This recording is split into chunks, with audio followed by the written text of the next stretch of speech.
Chapter 36.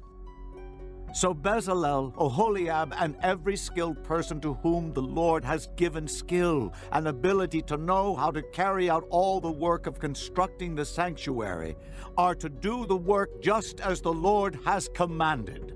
Then Moses summoned Bezalel and Oholiab, and every skilled person to whom the Lord had given ability, and who was willing to come and do the work.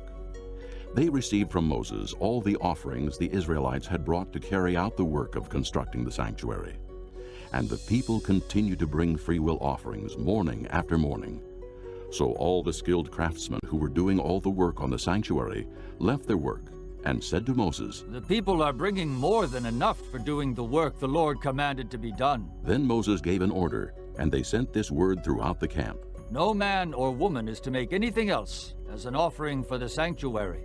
And so the people were restrained from bringing more, because what they already had was more than enough to do all the work. All the skilled men among the workmen made the tabernacle with 10 curtains of finely twisted linen and blue, purple, and scarlet yarn, with cherubim worked into them by a skilled craftsman. All the curtains were the same size, 28 cubits long and 4 cubits wide. They joined 5 of the curtains together and did the same with the other 5. Then they made loops of blue material along the edge of the end curtain in one set, and the same was done with the end curtain in the other set. They also made 50 loops on one curtain, and 50 loops on the end curtain of the other set, with the loops opposite each other. Then they made 50 gold clasps, and used them to fasten the 2 sets of curtains together, so that the tabernacle was a unit. They made curtains of goat hair for the tent over the tabernacle, 11 altogether. All 11 curtains were the same size, 30 cubits long and 4 cubits wide. They joined 5 of the curtains into one set, and the other 6 into another set. Then they made 50 loops along the edge of the end curtain in one set, and also along the edge of the end curtain in the other set. They made 50 bronze clasps to fasten the tent together as a unit. Then they made for the tent a covering of ram skins dyed red, and over that a covering of hides of sea cows. They made upright frames of acacia wood for the tabernacle. Each frame was 10 cubits long and 1.5 cubits wide, with 2 projections set parallel to each other. They made all the frames of the tabernacle in this way.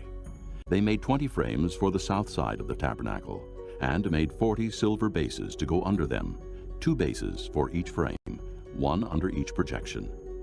For the other side, the north side of the tabernacle, they made 20 frames and 40 silver bases, 2 under each frame. They made 6 frames for the far end, that is, the west end of the tabernacle, and 2 frames were made for the corners of the tabernacle at the far end. At these 2 corners the frames were double from the bottom all the way to the top, and fitted into a single ring. Both were made alike. So there were 8 frames and 16 silver bases, 2 under each frame. They also made crossbars of acacia wood, 5 for the frames on one side of the tabernacle, 5 for those on the other side, and 5 for the frames on the west at the far end of the tabernacle. They made the center crossbar so that it extended from end to end at the middle of the frames. They overlaid the frames with gold, and made gold rings to hold the crossbars. They also overlaid the crossbars with gold. They made the curtain of blue, purple, and scarlet yarn and finely twisted linen, with cherubim worked into it by a skilled craftsman. They made 4 posts of acacia wood for it, and overlaid them with gold.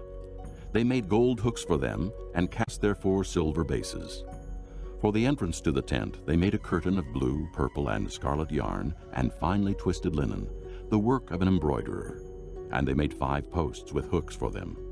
They overlaid the tops of the posts and their bands with gold, and made their 5 bases of bronze.